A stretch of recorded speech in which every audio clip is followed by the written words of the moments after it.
Hello, everybody, and welcome back to the Dorks podcast, episode 2. McBee, how's it going?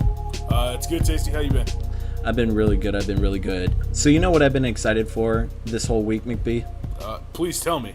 I've been excited about Conspiracy 2, Electric Boogaloo, or as some other Magic players might know it as, Conspiracy Take the Crown. Yes, that looks interesting, man. I would like to be a Monarch. That sounds like a good deal, because you get to draw cards. Oh yeah, especially in Commander. I mean, the draft format's fine and all, but you gotta be the Monarch in EDH. It just seems like a flavor win. When that happened, I mean, can you do that in a non-draft environment? Can you become the Monarch and then just draw extra cards every turn? I'm pretty sure that's how it works. I don't think being a Monarch is limited to, excuse the pun, I don't think it's limited to just limited. I think it's I think you can actually play it in Commander as well, because I didn't see any rulings on the cards that says this card or like this thing is in your command zone or can't be in your command zone. I think they're perfectly fine in Commander as is every other Conspiracy card, but not the Conspiracy type, because that's obviously not legal in Commander. But like all the Monarch stuff, definitely, I think that's totally fine. Roger that. So the first thing I want to talk about tonight is actually an article from website MTG Goldfish. It's titled, Conspiracy Can Be Our Salvation If We Let It. Have you had a chance to read this article yet? Yeah, I read the cliff notes, dude. Sweet.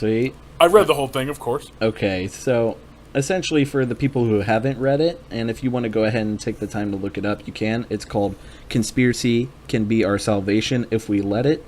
And essentially what it entails is Conspiracy is this set, right, that's coming out. And it's going to be marketed at a regular price for $3.99, as opposed to other Eternal-centric sets, which go for around $7 to $10 respectively. Cough! Price gouge! Price gouge! Jeez, Wizards, way to just rip off everybody. It's a gift for your local game shop, but a curse for your local players. It's just a damn shame. But regardless, at least they gave us something like Conspiracy. Whereas in Conspiracy, you pay $4 for a pack. You get most of the stuff that you would get in a master set anyways. And you get a bunch of new cards too. And that's pretty much what this article is talking about, is how you can't reprint super powerful cards in Standard, like Thoughtseize and Mutavault and the fetch lands, without severely warping the formats. Now, I remember extensively playing in those Standard seasons. Did you play while those cards were running wild in Standard, McBee? I played while Mutavault and Thoughtseize were running wild, and they were just that. They were unfair, and they were not the best. Yeah, especially when you get to use Mutavault with all your pack rats and then ripping everything out with Thoughtseizes. It's definitely not fun. Especially a card like that's in multiple decks because it's colorless. Like, it's going to go in the black deck with pack rats, like you said. It was also in the blue decks. It was in the red aggro decks because you could drop Mutavault on turn 1, attack for 2 on turn 2, and be still up cards and dealing damage, like a free shock, basically. Yeah, exactly. And that was the issue with these kinds of cards in Standard, because when they were first printed in Standard, you know, they weren't too overly powerful, because whenever they developed cards, the power level was significantly higher than it was today, especially when it comes to spells and not creatures. If you look back in terms of like what spells and creatures could do about 10 years ago as opposed to today, it's drastically different. Yeah, this is true. Yeah, like a lot of the creatures today just completely outclass a lot of the creatures from yesterday, excluding, you know, some super powerful cards like Dark Confidant. But like in terms of like the more mid-rangey, like 3 to 5 CMC stuff, they've really kicked it up, and they've tuned down the spells, you know. And obviously the reason why is because they don't want board states to be super confusing. You know, you have a bunch of creatures out and then your opponent storms out and then just wins out of nowhere. That's not really that fun for newer players to watch, and that's pretty much why they wanted to like make it more creature centric, and henceforth you have cards like Thoughtseize and Mutavault that were relevant 10 years ago whenever those cards were fair, as opposed to now where cards like Thoughtseize and Mutavault and other super powerful cards are brought into Standard formats where they can't handle that type of power. So enter Conspiracy. Now, Conspiracy when you reprint powerful stuff like that and you put it in a set that's not standard legal, yet has the same supply as standard, I think that's a home run, like game-winning formula, essentially. What do you think? Yeah, I think the idea of having those kind of cards be isolated and away from standard breeds just a healthier standard in general. Plus, it gives you a chance to focus on these sets that are like Conspiracy Take the Crown, where you want to pull those cool cards. You want to get a fun chase card like that, something that's going to be effective in Eternal formats, kind of a gold brick out of your pack, or a golden ticket out of your like chocolate bar that you choose, basically. Yeah, totally. And like, you could pick cards like Show and Tell, for example, which is a mythic in the set. Obviously, it's a very good card in Legacy, but when you draft something like in Conspiracy and you play it, it says each opponent. So for all of your opponents that are in the game with you, I think Show and Tell becomes a significantly worse card. Therefore, it makes sense for them to reprint that card in Conspiracy, because not only does it have the multiplayer implications, but it's also a needed reprint that Legacy desperately wanted at this point. And I think that they're definitely going in the right direction in terms of trickling down all of these Eternal legal cards, and slowly over time, instead of doling them out in from the vault sets and commander sets where we have to wait until a specific time of year and then we'll get like 3 cards that are like one-ofs in pre-constructed decks, except this time we're getting it in pretty much unlimited quantity at this point, and Except we're getting this time it's personal. This time it's different. This time it's personal. Right. And so yeah, I have to commemorate Wizards on this, and I also have to point out to the community that they need to get more excited about things like this, because the only thing I've heard about Conspiracy from the community is complaints. Now, I know last time on the last episode we complained about Inquisition of Kozilek, and it's totally hypocritical of me to say this, but we definitely need to be more positive about this set, because Wizards pays attention to our reactions, right? If they see that they release a set like Conspiracy and most of us just complain or otherwise are just not interested, they're not going to continue things like this. So we need to be vocal, and we need to support sets like this so we can keep, getting sets like this, so that way the market can even out and it's just not as crazy anymore. To be the flip side of this, I think Wizards does understand that the amount of bitching that comes out of the group of Magic players out there needs to be taken with a grain of salt, because there is nothing that Magic players love more than Magic other than bitching about Magic. It's number 1 and number 2, not necessarily in that order. Some people just love bitching about it. They just love to bitch about the game that we all know and are so familiar with, just because it's a thing to do. It's certainly a thing in Portland. Oh yeah, I'm right behind you with that, because as much as I love the game, I also love complaining about it as much, so I can get 100% behind you on that. Oh, I'm not going to complain about it. That's not my world. Like, my job is to play EDH, find good cards that I can put in my EDH deck or my commander deck, and that's my lot in life as a Magic player these days. Me, I think it goes to the entire spectrum of everything else, so as long as you got EDH covered and I have the other 90% covered, I think we'll be fine. Yeah, I'm glad that you have me covered in some way, shape, or form. Just for EDH. You get nothing else. My God. So, just to go back, though, to the Conspiracy as our savior, I would like to see these cards sort of dripped into sets that we are already motivated to buy. Stuff that's already fun, like their Conspiracy multiplayer mechanic.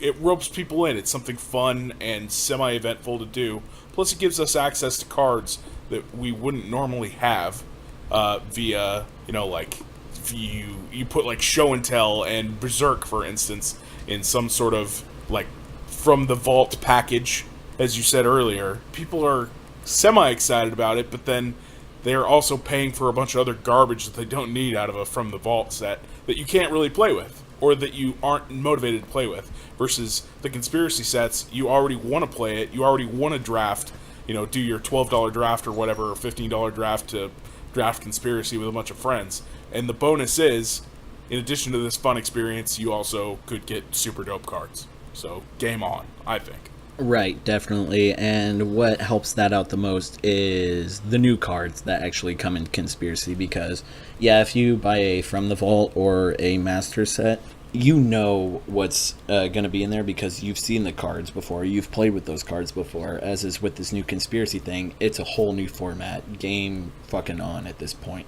And with that, I don't know if we have anything else to talk about. Is there anything else you wanted to go over with it?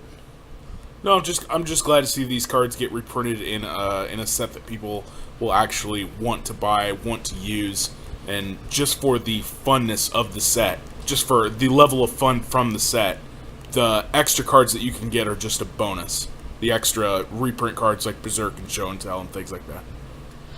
So speaking of cards and Conspiracy, let's just go ahead and go over the top 10 most expensive cards in Conspiracy. Now, we are aware that these aren't the actual solid set in stone prices. These are obviously just pre-sale prices, and they will go down significantly after the release. It's normal with pretty much every other set that's been released in the set of Magic. But what we're going to go over is we're going to look at the card and we're going to look at the price, and then we're going to take into consideration over time whether or not that card is going to increase or decrease in value. So we're going to go ahead and start with number 10. We're starting from the 10th lowest all the way to the most expensive. And with our 10th card, we start with Burgeoning. And so, McBee, I feel like you have much more experience with this card than I have because I've barely played it. So why don't you give me some insight? Dude, this card is trash in Standard. I never ever played it. But the card reads, whenever an opponent plays a land, you may put a land card from your hand onto the battlefield. 1 mana enchantment. Decent EDH card, I guess. Decent commander card for those decks that just play tons and tons and tons of land, draw tons and tons of cards. I think this was also a combo piece back in the day, but currently sitting there at about $7 on TCG Player for the market price, and I can only see that one going down.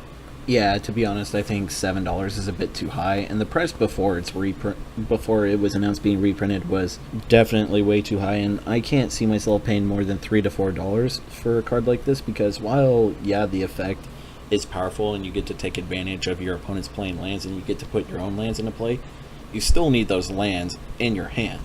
So this card is only as powerful as the circumstances that work around it, and you could say that about every other card, but with this card specifically, like, it is only conditionally good. So yeah, I cannot see this card staying $7, like, at all. Yeah, it's interesting, and it needs a proper deck to go into, so it's pretty narrow, and you can only kind of see it going down over the next 3 months, over the next year. I don't think you see this card go up at all. Yeah, definitely. So let's go ahead and take a look at our number 9. Our number 9 is Platinum Angel, and Platinum Angel is a 7 mana 4/4 artifact creature angel with flying, and it states, you can't lose the game and your opponents can't win the game. So Platinum Angel is the casual player's wet dream, always has been, always will be, and it's currently at $7 even. Do you think a card like this will actually maintain its price? Like most cards in Conspiracy, it will go down and then go up, I think. Like, short term, it goes down, dips down to $5, $4, whatever it's going to be, and goes back up to 10 or 12, kind of wherever it came from. I think minus a couple of dollars is where it'll settle after Conspiracy's all said and done, printed, and out to the masses. Yeah, I can't help but echo what you're saying, because Platinum Angel, this isn't the first time it's been reprinted. It was reprinted in one of the core sets, M10, M11, something like that. Yeah, something like that. And while it was in Standard, it stayed at around $7. So for a card like this, pre-sailing at $7, yeah, I think once people start opening all the packs, and it is a mythic, so obviously it's not going to pop up as much as rares, but to be honest, post printing, this card will slowly crawl back up to being like a $7, $8, $9 card, but I think for now everyone's going to get their Platinum Angel, and it's going to tank, I think, down to being like $2. And I think it's going to be one of the more bulky mythics of the set, just because it's one of those cards that, like, you know, only people only need a one of this card, right? You're not going to play this in Modern, you're not going to play this in Legacy, you're only going to be exclusively playing this in EDH. So yeah, definitely in a couple of years, if this doesn't see a reprint, this is one of those cards that will go right back up to being a $10 to $15 card. Well, now that I'm thinking about it, like $10 could be high. I mean, it could go back to like 7 where it's at right now. But it's a tough call, dude. Like, it has the word angel in it, and that is just that gets it change right there. Right. That gets it money right there. Right, it's a mythic angel that states you can't lose the game and your opponents can't win the game. Yeah, it's pretty tough sell. Yeah, even for more casual players, something like that just strikes a chord with pretty much every Magic player. So something like this will definitely be able to maintain its value. Ooh, so, Nick, can I do the next one? You can. Okay. Next one on the list is Inquisition of Kozilek, a card that we originally saw in one of the Eldrazi sets, the later Eldrazi set, with kind of sweet art on it too. Says target player reveals his or her hand. You choose a non-land card from it with converted mana cost 3 or less. That player discards the card. It's a staple of Modern. It has new art. It's kind of cool. Increased from uncommon to rare now, and this is the 3rd printing of it. Still, it's at $7 market price, roughly. And that's fine, because before it was announced, you had to pay $20 to $25 for an Inquisition of Kozilek. And fucking serious? It was $25. Yeah, it was getting to the point where Thoughtseize was considered the budget alternative to Inquisition of Kozilek. That blows my mind. Yeah, so it being $7 now is a completely fair price from what it used to be. But to be honest, because it's a rare, and I have a feeling that with the reprints in this set that we're going to get a bunch of Inquisition of Kozileks out into the world, and I cannot see this card being more than $5, to be honest. I don't know, man. I don't know. I think this is a card that sees more demand. I mean, even after it was reprinted in the dual deck as like 2 of, or what was it, that black-white tokens deck? There was at least 2 of them in there, right? I think it was just 1. Like, it didn't bring that many more Inquisitions into the world, whereas Conspiracy is bringing a lot of Inquisitions to the world. Yeah, but it's a rare. It's a rare now, not an uncommon. Yeah, but it's not like the set has 400 different cards in it. You're probably, if you buy a box of Conspiracy, the chances of opening more than 1 Inquisition, because it's at rare and because the set isn't too big. I mean, like, it is a large set, but it's not like Time Spiral sized. I think this card here being a rare, when you open a box, you can definitely like find at least maybe a 2 of in there. So I can see this card definitely being like a $5 card, and once it comes out of Conspiracy, or once Conspiracy comes out of print, yeah, it'll slowly creep back up. It'll go up to being like $7, then $8, then $9, and by that time an IOK reprint will probably happen. But for now, I think if you pay more than $5 for an Inquisition of Kozilek, I think you're making a very big mistake. So to wrap that up, then, you think people should get them now and then hold on to them for a while, because they will just slowly tick back up to, a couple dollars underneath their outrageous price that they were before, in the $10 range. Oh, no. I would say wait. I would say wait at least a month and a half, maybe 2 months, until after Conspiracy releases, because that's pretty much when the floor is going to hit, and for all the cards. Yeah, I mean, you don't want to get one at pre-release, but I'm saying, like, you want to pick them up after the set gets opened, and then watch their price go back up after a couple of months. Right, and yeah, if you can manage to pick up IOKs between the $2 to $5 range, I say go ahead and pick them up. Anything more than $5, and I would suggest to just stay away and just trade for them. $2, dude. Yeah, I could definitely see this being a $2 card. Ballsy statement, sir. We'll just have to wait and see. And who's next on the list? Next on the list is, let me count down from the bottom, 10, 9, 8. Number 7, actually, is Leovold, Emissary of Trest. Now, Leovold, Emissary of Trest is Sultai, which is black, green, and blue, for a 3/3 legendary creature elf advisor. Leovold says, Each opponent can't draw more than one card each turn, and it comes with a second ability saying, whenever you or a permanent you control becomes the target of a spell or ability an opponent controls, you may draw a card. Ooh. So tell me, McBee, is this card better than Edric? Because I think Edric is way better than this card. Well, yeah, but he's also not Sultai. This is true, but Edric is a rare, and this is a mythic. And according to Wizards, mythics are just better than rares. Yeah, but this guy's Sultai. Sultai is a very special combination of colors that provides you with some pretty busted shit. I mean, look at the current general they have, the big, like, stone, the Medusa-looking thing. Oh, Damia Sagestone? Yeah, that thing costs 1 billion mana to play, and Sultai is looking for a cheaper general, and now they have their buddy Leovold, who will give them advice, and has 2 different sentences on it with draw a card. Right, and not only does it have commander implications, but because it's 3 CMC, it can also be played in tiny leaders. I don't know if you still play that dead format, but I definitely don't. Way to bring it up then, Nick. But you just rolled out its lifeless corpse for everyone to stare at and remember. Oh man, remember what it was like playing tiny leaders? That was sweet for like 3 months.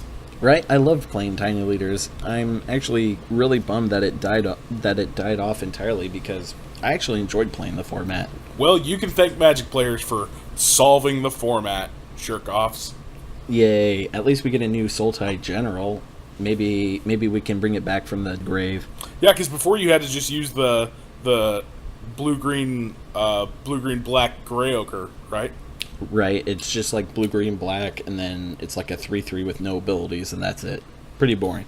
Yuck. So this card currently goes for $10.57, so about $11.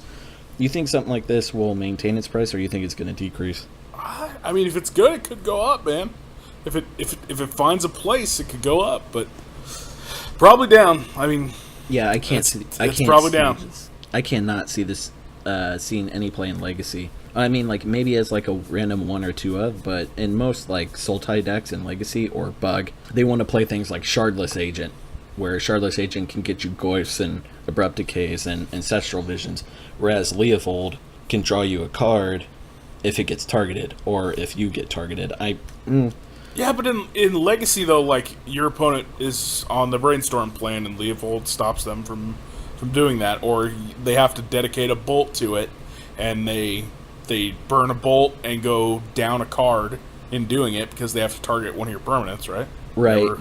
But, I mean, I just feel like if I'm going to be investing 3 mana into a creature, I want to be doing something more than negating a Brainstorm and, like, putting out a Bolt Magnet, you know? Yeah, but something stops being a Bolt Magnet when you also gain an advantage off of them bolting it. This is true. I mean, you do get to replace the card I'm not saying that this guy's like some major combatant that you're going to want like 2x in your Sultai deck or something, but it could be like Edric where randomly he'll just show up in a deck and people are like, oh man, what a beating Edric was for me at this, random Legacy tournament. People never see it coming, man. Oh yeah, as a random one of, I can totally get behind that. Especially if you can like sneak in a second in the sideboard and then just bring it in against like I don't know, miracles. Yeah, sure. Just another guy to mess with their game plan. Another guy to throw them off. Exactly. So / another creature they have to source to plowshares. Exactly. So we're gonna go ahead and jump on to our number 6, which is the Planeswalker we talked about last time, Kaya Ghost Assassin. So it's currently going for $15 even. You think something like a Planeswalker that's more than likely not going to see Vintage or Legacy play is going to maintain a price like this? No.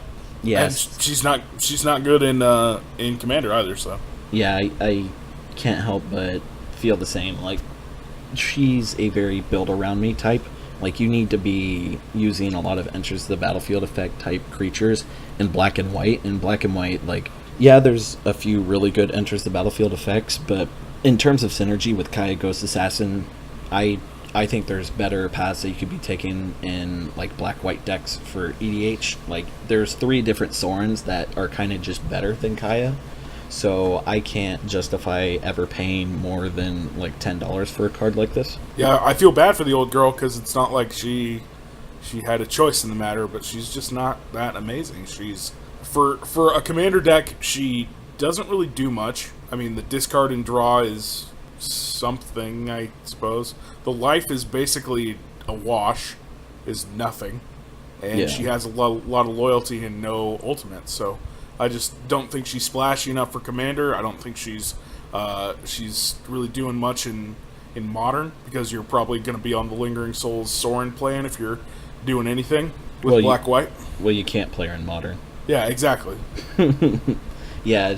Like, even if you could, she can't do anything. She just dies. She dies to things, and she gets attacked to death. Yeah, definitely. So we're going to go ahead and go to number 5 here, which is the second Planeswalker of the set, Dorks, Ingenious Iconoclast, which is 1 black-red. Can I just say, I love that name, Dorks, Ingenious Iconoclast. It's a lot of letters. It is a lot of letters, and I've caught myself saying it to myself a lot of times. Like, I'll be in my car, and I'll just mumble, Iconoclast, to myself. Is it because you want to be a creator of constructs? I do. I want to make little 1/1 defenders. So let's go ahead and get into what this card does. So, Dorks, Ingenious Iconoclast is 1 black-red for a 3 loyalty Planeswalker.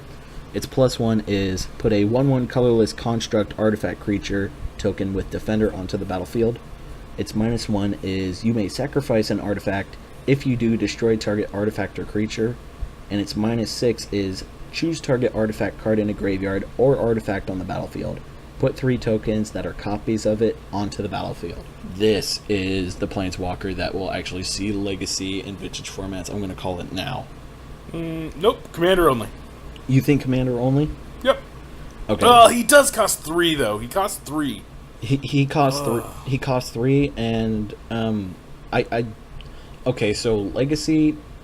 The more I think about it, actually now, I don't think it has that much of a home in Legacy. But in Vintage, where Moxen are running around, and you get to -1 and sacrifice your own Moxen, and then destroy either their Moxen or destroy, I don't know, their Monastery Mentor, it seems totally fine. And even using its +1 to make a 1/1 with Defender, that's obviously not that great. But when you're able to get that ultimate off, and you can just you can just start making copies of your Moxen or your Soul Ring or pretty much any other artifact that you're running in your deck, I think a card like this is definitely going to see a home in Vintage. It's definitely not going to be more than a one-of. It might see like a random one-of in like Grixis lists where you're going to be playing Dak Fadens, because the scenario in my head is you're going to play Dak Faden, gain control of like their Mox or something, and then use the ready, tap that out, sack it, and then blow up another artifact or creature of theirs. And just the resource denial at this point is just like, you're so far ahead with a card like this, and I think a card like this definitely has a home in Vintage. I don't know, man. I'm seeing Commander for this guy. He comes in, you make a dude, or you sack off an artifact to kill a creature or an artifact. I mean, he has some versatility when it comes to that, but he is low mana investment. That's good. That's always speaks well for a Planeswalker. Mm-hmm. He does put guys in to protect himself. That's good. He has a neat ultimate, so that's kind of neat. And his ultimate is useful in Commander as well. Right. It's not one of those generic I win Commander ultimates. Like, this one is actually interesting. This one is doing something different.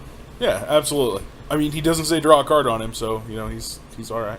All right. So we're gonna give him a 4 out of 10 because he doesn't say draw a card. 4 out of 10. We've just randomly started giving them ratings. Why the fuck not? He's gonna be the only card that I'm gonna give a rating to. He's the only one who gets it? Okay. Yep. Watch me just start giving ratings to every other card from now on. Dude, you need to reel it in. You're a fucking madman right now, and I don't know how I feel about it. Right? I'm just being totally inconsistent. Tomorrow I'm gonna, or next time, I'm gonna use a different grading system for cards. I'm just gonna start using like actual grading. I'm gonna say this card is an HP. This card is an LP. This card gets an A. This card has a 76. This has a shoe out of rabbits. Whatever that means. I give it 4 popcorn bags out of 5. 4 angry video game nerds out of angry video game nerds. So, tell me, McBee, would you pay $16 for a card like this? Hell no. No? Never? No. That's a $10 card max to me. You think? What about like in the future? If something like this does start seeing play in Vintage, I can definitely see like a slow crawl, kind of like how Dak Faden was, because not only was that playable in Vintage and Commander, but I also saw play in Legacy, which is what helped Dak Faden become a $20, $30, $40 card. Yeah, but Dak Faden has blue at his cost. And Dak Faden can also just steal artifacts instead of destroying. Correct. And that's just kind of better. Yeah, a little bit. So we're going to have to wait and see for Duretti. Let's go ahead and move on to number 4, which is Recruiter of the Guard. Recruiter of the Guard, 2 and a white for a 1/1. And when Recruiter of the Guard enters the battlefield, you may search your library for a creature card with toughness 2 or less, reveal it, put it into your hand, then shuffle your library. Okay, so we have a white Imperial Recruiter, but not really. Would you pay $26 for an effect like this? I would pay $20 for this effect. You would pay $20 for an effect like this? I think that this card is excellent. If you've ever played with Imperial Recruiter, then you know the level of excellence of play a guy, tutor up a random guy, or tutor up something else that I Aether Vial into play, and flicker my Recruiter. I mean, it's nutty, dude. This card is nutty. Definitely. And to be honest, I would also not mind paying $20 for a card like this. Now, let's go ahead and talk about what's next in the list, and you can actually tutor for this with Recruiter of the Guard, so that's a little wombo combo right there. So why don't you go ahead and talk about the card with us? Whoa, wombo combo, I like that. Sanctum Prelate is a human cleric for white, colorless. This is a mythic, for good reason. It says, as Sanctum Prelate comes into play, or enters the battlefield, choose a number. Non-creature spells with converted mana cost equal to the chosen number cannot be cast. That means you cannot play them, not you cast them and then they get countered. It means you just cannot cast them. They just sit in your hand. Yep, and this is a 2/2 for 3 mana, but it's a human, it's a cleric, it's really good. This seems like a very relevant card in the future. Yeah, the cost is a little restrictive, but if you play this on 3 and then name 3, you're effectively blanking your opponent's next couple of turn. You're effectively blanking your opponent's turn if they were going to cast something on 3, which is pretty insane. Yeah, definitely. I'm not gonna lie, I'm kind of in love with this card because one of my favorite cards in all of Magic is Chalice of the Void, and having a card like this, which is I can't tell if this card is better than Chalice of the Void or worse, because while with Chalice, I think Chalice says you can still cast it, right? Chalice just counters it. Yeah, correct. But Chalice is, you can Chalice for 0, you can and Chalice for 1 is so strong in so many formats. It blanks. Yeah, it basically blanks all a Rug Delver. Yeah, and it's not a creature, so it doesn't die to removal, where Sanctum Prelate definitely dies. But that's fine, because you just play your Sanctum Prelate, and then you just name 1. So therefore, all the Swords of Plowshares and Lightning Bolts that they have in their hands do nothing. Yep. Yeah, I think this card is totally fine at being $26. I would not be surprised if I saw this card slowly over time become like a $30 to $40 card, because this doesn't seem like something that will be reprinted soon. Yeah. Because I don't know, I can see maybe like a judge foil of it, or the Recruiter of the Guard card maybe being a judge foil, but that's about it. Oh yeah, definitely. And that's kind of your only path for that. And people are definitely going to experiment with this card, like most notably in decks like Death and Taxes, where having a 1-of in the main board and like another 1-of in the sideboard to like bring in, because like having a card like Sanctum Prelate when you're playing against a deck like Miracles, for example, what's the one card in Miracles that blows out Death and Taxes? Terminus. So yeah, you just cast Sanctum Prelate and then you name 6. So they can't even Miracle Terminus, and then you proceed to beat their face in. Or you can just name 5 and all their Force Wills stop working. Always an option. There's... Unless they're going to, like, Supreme Verdict / Wrath of God you. This is true. But they don't play that. They play Terminus, so... Yeah. You play that guy, name 6, and move on with your life. Exactly. So let's go ahead and move on to our number 2. And we're getting into the big stuff now. We are looking at a reprint that everyone's been asking for God, it feels like years at this point. We are talking about Show and Tell. Show and Tell is a sorcery for 2 and a blue that reads, each player may put an artifact, creature, enchantment, or land card from his or her hand onto the battlefield. Show and Tell is fun too. The actual casting of Show and Tell is just a good time. Right? When you're not just dropping stupid stuff onto the table, it's fun for both players. Right, when you're not dropping in on an Omniscience. Right. Or an Emrakul. Right. God, I hate Emrakul so much. I love that. One time I was watching a Show and Tell mirror, and the guy, his opponent had one card in hand, and the person who cast Show and Tell had nothing in hand. Top deck Show and Tell, and then the next turn, because he held on to it, the next turn he drew into his Emrakul. So he cast Show and Tell, casting his Emrakul, and his opponent had Emrakul. And he just looked at the board, he looked at the Emrakul, and then he just passed the turn, and the opponent just decided to just end the game right there. Annihilator you. So yeah, Show and Tell is a very fair and fun card.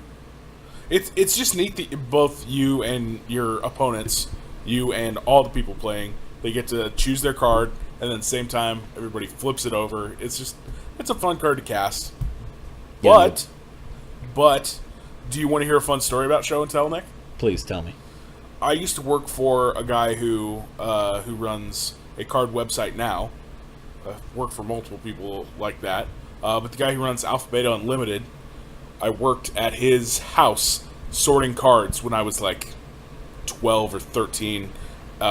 Also, the guy who runs CCG House up in Vancouver, Washington, we both worked for him at the same time. And when we opened up Urza's Saga, 2 packs in a row, got a Show and Tell, and literally gave it away to him because it was a garbage rare at the time. Right? Oh man, oh man, sweet! I'm gonna get a Yawgmoth's Will, or I'm gonna get a Sneak Attack or something sweet. Show and Tell, that's like a shitty Sneak Attack. Nope, here you go, Gabe. You can just have that. Fast forward to about 10 years later, and I'm like, yo, man, can I get those Show and Tells back? No, I also like stepped on one, like out of a pack. We were sorting a bunch of cards from Saga, and I stepped on one and bent it up really bad. And he was like, "Oh, don't worry, dude, it's a Show and Tell. Nobody cares."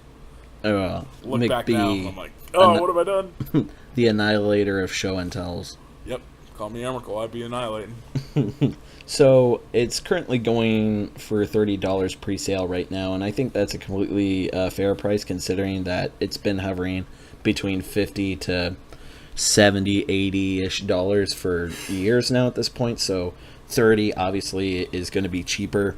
Obviously after set releases, this card is probably going to floor at around, I'd say, $17, $18, and obviously you want to pick those up when they hit a price like that.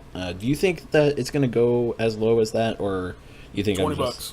You think $20? So yeah, $20. $20 is a fair price for a card like this. Yep, pick up your set of 4 and put them in a box somewhere, and just forget about them and pick them up for as long as you can. I would think maybe like 2 sets of them, and then move them out later on when they're back up to like $40-$50 again.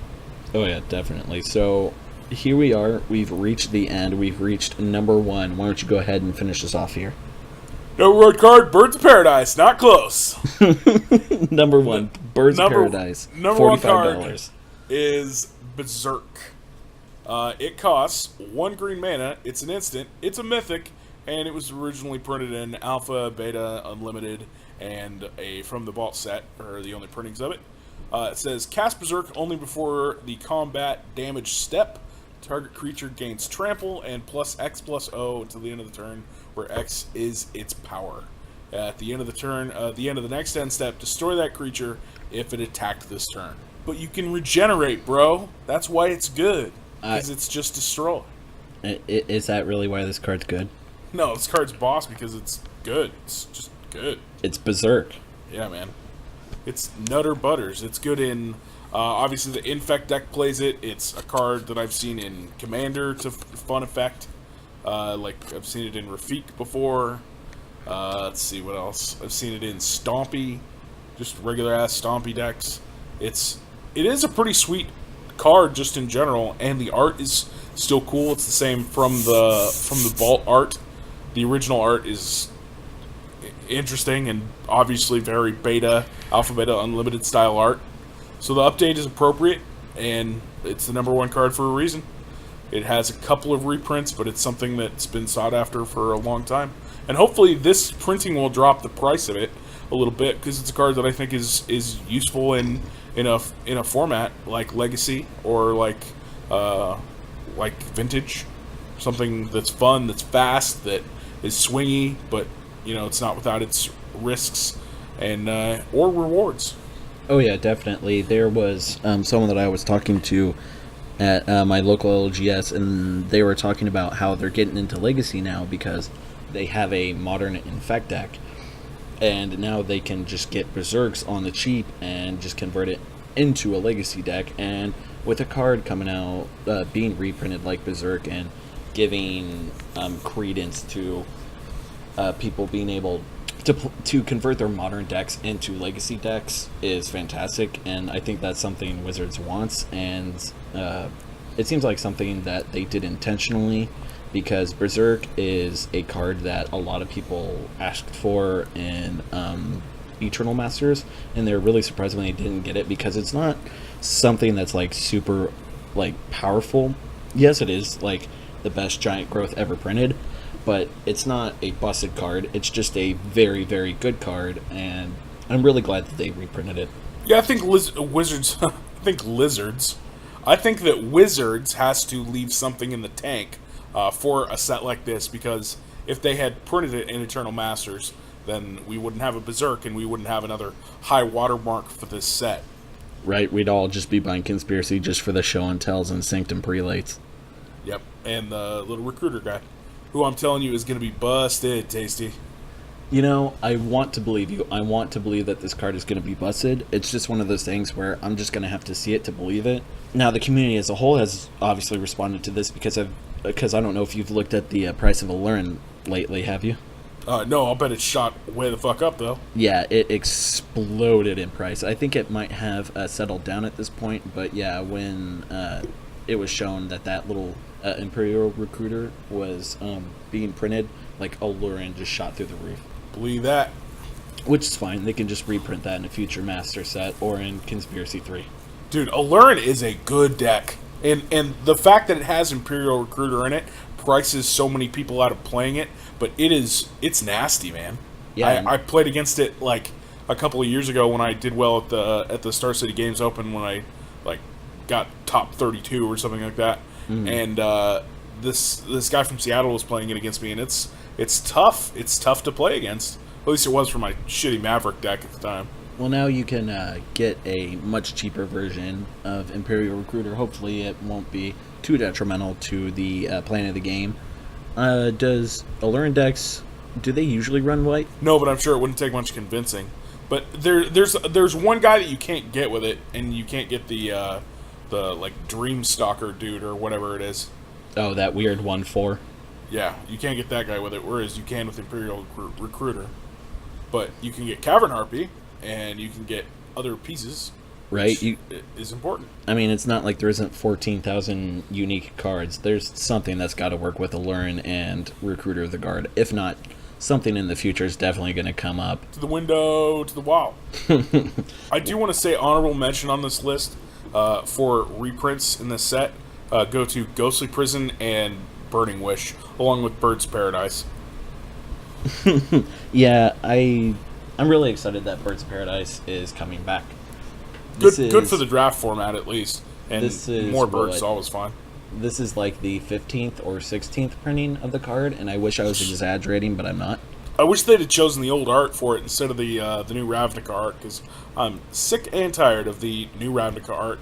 No thank you. Yeah, the Ravnica art it's definitely a bit tiring, but the old art is fine as well, Mark Poole's original art, but I want that 7th edition art to come back. Yeah, the 7th edition art is badass, dude. That's an all-time great. Or the promo art with the one with the really, really long tail. Oh, yeah. And that one's crispy, too. That's Tariel's Nielsen piece, I think. Yep. Yeah, that would be super magic beautiful. bonerific. Woo! Woo! So we have this little card in Magic Origins. It's called Jace, Vryn's Prodigy. And with a card like Jace, Vryn's Prodigy, if anyone else has paid attention to Standard over the past, I'd say year and a half, I don't think you'd be surprised to find out that another Jace has entered Standard and is commanding a price of $80 to $90. But over time, it's slowly trickled down, and now you can buy them for about $20 to $30. So with a card that's at the power level like Jace, Vryn's Prodigy from Magic Origins, coming down from a price like $90 to $20, do you think that's indicative of the quality of the card itself, or do you think that's just more or less people trying to get out of the card before it rotates out of Standard? People trying to get out of the card before it rotates out of Standard. And, Yeah. and I think there's room still for it to fall a little bit. Like, I don't want to talk about just price on this show, but this is a subject that I've been thinking about for a while, and it's Jace, Vryn's Prodigy would be nice in my commander deck. I'm not really trying to play a Merfolk looter, but I am trying to have the effects of a Jace, Vryn's Prodigy, and it adds to my devotion and Thassa and various other reasons. But I would like to get this card for a reasonable price, and like to be able to play it just like the other creatures / planeswalkers in Magic Origins. And I'd like to pick them up soon, but my question is, where is the bottom for these guys? Like, does Jace go down to $10? Does he go down to $15? Where does he land? Where does, like, the rest of those guys, where do they land after they've all rotated out of Standard, is my question. So the other Planeswalkers, none of them really saw that much play in Standard other than Nissa Vastwood's here, where she saw like a lot of play here and there, especially lately with like all these green Delirium decks. But for the most part, all the other Planeswalkers, like Kithian and Liliana, hovered around the $10 to $15 range, while like Chandra, who was not played at all, like was around $6 to $5. And I see all of those Planeswalker, or all those creature flipped into Planeswalker cards, leveling out to being about $5 to $10 after rotation, like give it a year. But with Jace, I have a feeling that this guy is going to make a slow crawl. He's going to hit the floor at about $10 to $15, I believe. But this card just has a lot of eternal play to him, and people tend to not forget things. And whenever a card like Jace VP explodes into being a $90 card in Standard, you know, that's something that a lot of Modern and Legacy players will keep an eye on, because they don't want to have to pay $80, $90 for their Jace VPs when they're paying $1,300 for the rest of their Legacy deck. So I think picking them up at $15 is more than a fair enough price, because it's also another type of card that is probably not going to see a reprint anytime soon. Because, oh yeah, it's a fair price. I mean, that's the rock bottom low. That's the low of the market right there. Yeah, if you want to buy a Jace, Vryn's Prodigy for $15 and you want to buy like 30 of them, I would say go for it. Man, that's a tall order, my friend. That is a tall order, buying 15 of them. Well, who was it? You think it's that much of a shoo-in that they're going to go back up to like $30-$40 a piece? Yes, I wholeheartedly believe that it's going to command a higher price in the future. It's going to become a premium card eventually down the line, because it's just so flexible. It's a 0/2 that will die at anything, but it's a 0/2 that's a Merfolk looter that turns into a sorcery speed Snapcaster mage plus more. So with that being said, the actual high water mark in that case is for Snapcaster mage, which right now is a $50-$60 card, right? Right. So it's a little bit worse than Snapcaster Mage. Yeah, a little is an understatement. So it goes maybe like $30 is the high that it sees again. If I was going to try and form an argument based on that. Right. There was, if I remember correctly, a few weeks ago, do you remember hearing about all those large buyouts of reserve list cards? Yeah, from people speculating that the guy who jacked up like prescription prices for his company was going to get into speculating on Magic cards. Right. Well, there's a guy already in Magic who's been doing that, who's been specking on, trying to think of the card, Lion's Eye Diamond. He spec'd on Lion's Eye Diamond, and he made a public post to, like, Facebook or Twitter or something the day before he bought out all the retailers, telling everyone, look, this is what I'm doing. I have enough money. I'm going to go buy as many Lion's Eye Diamonds as I can find on TCG Player and eBay. Get yours now before I buy all of them. And this same guy, he stated that if Jace Vryn's Prodigy goes below, it was like $18.99 or something like that, like $17. He said if it was going to go down below that price, he said he was going to buy like $2,500 worth of them. Well, $2,500 worth of them isn't. I mean, that's not buying out the internet of LEDs. Yeah, I don't know if that number's correct, 2,500. I just kind of pulled that number out of my ass, but he he did say something to the effect of, if it gets to X amount of price, I'm going to buy Y amount of Jace Vryn's Prodigy. So, well, the difference there though is a card that was printed in Mirage, which, I mean, that's a long time ago. That's 1997. Yeah. Or 98, and God, even is it that long? Yeah, 1997, and there are not that many LEDs out there compared to something that was printed in modern times, like a Magic Origins set, where they just print, stacks and racks and stacks and racks of them, boxes of pallets of them. That's actually a pretty good point that you bring up. I don't know. Who knows? Maybe he is a multi-millionaire and he's going to make a $100,000 investment in Jace Vryn Prodigies and completely dry up the market. My God. Save us all. That would be the best day ever. Well, I guess my closing statement on that particular topic is get your Jace Vryn's Prodigies, get a couple of them at $15, $20 if you can, and try and hold on to them. If at all possible, if you can will yourself to do such a thing. I know holding on to Magic cards when sometimes you need the money is a difficult thing to do. All right, so we're going to go ahead and round the corner here to our last section where we're going to talk about our deck of the week. And for me this week, I have taken the liberty upon myself to dip my toes into the red waters. And by that, I mean I'm going full-on Scred Red for Modern. Now, for people that don't know what I'm referring to when I say Scred was an old card from Cold Snap, I believe. Cold Snap? Yeah, Cold Snap. So Scred is a 1-mana instant from Cold Snap that says Scred deals damage to target creature equal to the number of snow permanents you control.